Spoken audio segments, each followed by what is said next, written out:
캐나다의 어느 정신병원. 한 병실 안으로 의료진이 들어섭니다. 그 안엔 멍한 표정의 환자 한 명이 있었죠.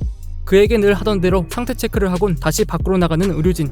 그때 간호사 한 명이 진료 차트를 두고 왔다는 사실을 깨닫고는 다시 병실 안으로 들어가는데요. 그녀는 깜짝 놀랄 수밖에 없었습니다. 그 잠깐 사이 환자가 사라졌던 것이었죠. 나갈 곳 하나 없는 병실 안에서 증발한 남성. 남아있는 흔적은 진료 차트에 적힌 한 줄의 글뿐이었습니다. 그건 해당 환자를 크레그 스태프 요양병원으로 옮겼다는 이송 기록이었죠. 정작 이 담당 의료진도 모르는 사이에 진행된 환자 이송. 이건 명백히 납치 사건이었는데요. 그런데 이런 정신병원 환자 실종 사건은 이번이 처음이 아니었습니다. 이미 1890년대부터 똑같은 방식으로 900명이 넘게 사라진 상황.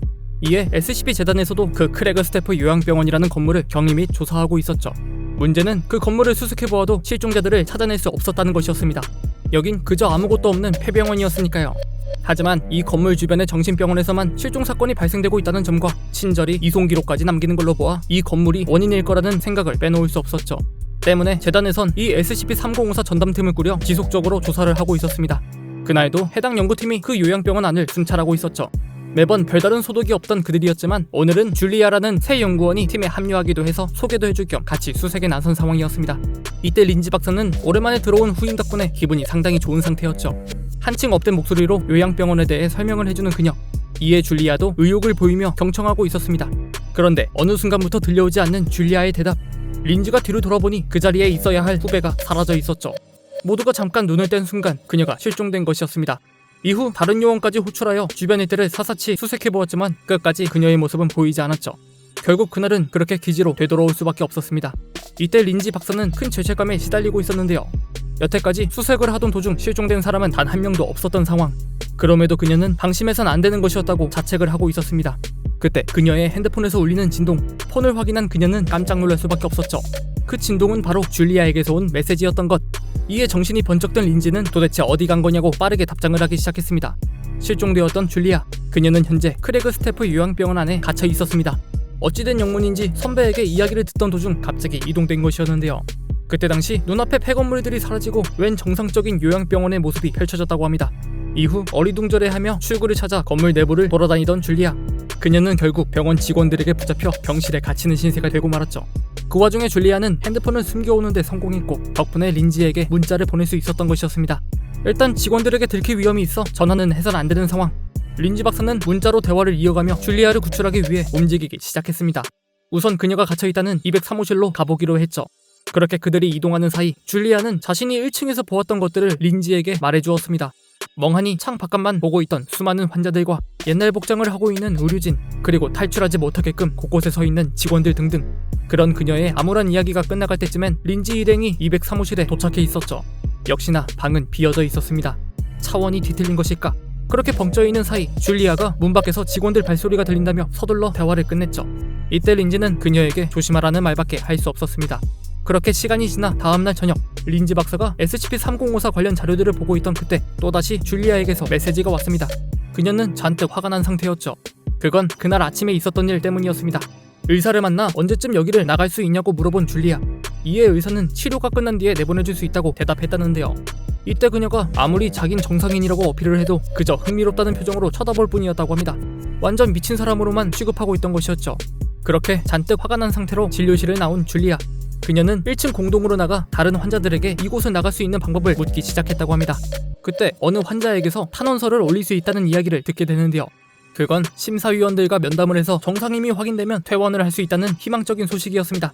이에 줄리아는 박사에게 내일 바로 탄원서를 올릴 것이라고 말하곤 먼저 잔다며 대화를 끝냈죠. 의료진이 준 약 때문에 졸음이 몰려오던 줄리아였습니다. 그와 달리 린지 박사는 그 뒤로도 계속 깨어 있었죠. 그날도 밤 늦게까지 남아 줄리아를 구출할 방법을 모색하고 있던 중이었습니다. 그러던 그때 그녀의 시선을 멈추게 한 무언가. 그건 바로 줄리아의 인적사항이 적힌 종이였습니다. 거기엔 그녀의 정신분열증 치료 기록이 적혀 있었죠. 이에 놀라 확인을 해보니 연구팀 내에서 정신병력이 있는 사람은 줄리아 단 한 명뿐. 이 때문에 그녀가 납치를 당했던 것이었죠. 정신과 치료 기록이 있는 사람이 그 건물 안에 들어가면 납치를 당한다. SCP-3054의 또 다른 변칙성을 확인한 순간이었습니다. 그렇게 다음날 린지 박사는 줄리아와 연락이 닿자마자 그 이야기를 꺼내기 시작했습니다. 그녀가 끌려갔던 이유와 그곳으로 사람을 보낼 수도 있을 것 같다는 이야기였죠. 그런데 기뻐할 거라 생각했던 것과는 달리 줄리아는 어딘가 이상한 반응이었습니다. 알고 보니 이미 탄원서를 올리고 심사위원들을 만나고 온 상황. 그녀의 반응에서 알 수 있듯 결과는 대실패였죠. 줄리아는 면담을 하기 직전에 다량의 약물을 투여받았다고 하는데요. 이 때문에 정작 심사위원들 앞에선 제대로 말도 하지 못했고 그놈들 역시 그녀를 정상이 아니라고 판단했다고 합니다. 이 때문에 줄리아의 멘탈이 부서져 내렸던 것. 그날은 린지가 무슨 말을 하더라도 전혀 위로가 되지 않는 우울한 밤이었습니다. 그 이후 줄리아는 이틀이 넘게 연락을 해오지 않았죠. 이 때문에 박사의 걱정도 극에 달하고 있던 중이었습니다. 그때 요란하게 울리는 그녀의 휴대폰. 이번엔 전화였는데요. 깜짝 놀라 바로 받아보니 숨을 헐떡이는 줄리아의 목소리가 들려왔습니다. 그녀가 시설을 탈출했던 것이었죠. 이틀 동안 약을 삼킨 척하며 훔친 손톱질로 빗장을 뜯어냈다고 합니다. 이에 곧바로 재단에 수색을 요청하는 린지 박사. 서둘러 숲을 헤매고 있을 그녀를 데려와야 했습니다. 같은 시각 줄리아는 곧 집으로 돌아갈 수 있다는 생각에 기뻐하고 있었죠. 그때 그녀의 시야에 밝은 불빛이 보이기 시작했습니다. 이에 줄리아는 수색대원들의 라이트일 거라 생각하고 더 빠르게 달리는데요. 하지만 그 불빛에 다가갈수록 점점 무거워지는 발걸음. 그 길끝에 등장한 건 수색대원들이 아닌 요양병원의 정문이었습니다. 그렇게 도망쳤음에도 불구하고 또다시 돌아온 것이었죠. 곧이어 철문이 열리는 소리와 함께 줄리아가 울부짖기 시작했고 얼마 안가 그녀와의 연락이 끊어졌습니다. 순식간에 참담해진 상황실의 분위기. 그 우울한 공기는 며칠 동안이나 지속되었죠. 오직 박사만이 그녀를 구해야 한다며 매일같이 상부에 이야기하고 있었는데요. 마침 그때 또다시 전화가 걸려왔습니다. 이를 곧바로 받아든 린지. 그 수화기 건너편에선 체념한 듯한 줄리아의 목소리가 들려왔습니다. 그녀는 아무래도 자신이 비정상인 게 맞는 것 같다며 여기서 치료를 받아야 한다는 말도 안 되는 소리를 하기 시작했죠. 자신이 잘 숨긴 줄로만 알았던 휴대폰. 하지만 이곳 직원들은 이를 알고도 방치해둔 것이었습니다. 줄리아가 린지라는 환상 속 인물에게 어떤 반응을 보이는지 관찰하기 위해서였다고 하는데요. 이렇듯 놈들은 꾸준하게 그녀가 허상에 빠져있다는 이야기를 하고 있었습니다. 이에 줄리아 역시 세뇌가 되어 자신이 치료를 받아야 하는 환자라고 납득하기 시작했던 것. 그녀는 급기야 다신 전화하는 일이 없을 거라고 못을 받기까지 했죠. 박사가 그게 무슨 말도 안 되는 소리냐며 그들에게 넘어가지 말라고 소리쳤지만 이미 전화는 끊긴 상태였습니다. 이에 정신이 혼미해진 린지 박사. 그녀는 얼른 줄리아를 구하러 가야 한다며 상부에 다시 요청을 하는데요. 하지만 윗분들은 실제로 정신분열증을 겪었던 줄리아의 말을 오지곳대로 믿을 수는 없다며 그런 일엔 D계급 인원 단 한 명도 내줄 수 없다는 답변만 하고 있었습니다. 더 나아가 린지 박사에게 기억 소고제와 2주간의 휴가를 권하기까지 하는데요. 도저히 말이 통하지 않는 윗사람들에게 지쳐버린 박사. 그녀는 결국 휴가 제안만 승낙했고 그 다음날부터 2주간 출근을 하지 않았습니다. 그동안 마음고생 많았던 그녀에게 휴식이 필요할 때이긴 했죠. 그렇게 모든 게 원래 자리로 되돌아가는 듯 했습니다. 그런데 그녀가 복귀하던 날 기지가 발칵 뒤집혀졌죠. 2주 동안 휴가를 갔던 린지 박사. 그녀가 정신과 치료를 받아가지고 온 것이었습니다. 그리곤 온갖 무장을 한 채 크레그 스태프 요양병원 안으로 들어갔던 것. 뒤늦게 사태를 파악한 경비대가 쫓아가 보았지만 그녀의 모습은 이미 사라진 뒤였습니다. 그리고 현재 그 건물의 일부가 폭발하기까지 한 상황이었죠. 이에 난리가 난 재단은 서둘러 수습을 하기 시작했고 그 과정에서 그녀가 남긴 쪽지를 발견할 수 있었습니다. 거기엔 줄리아를 데리고 나오기 전까진 아예 돌아오지 않을 거라는 내용이 적혀 있었죠.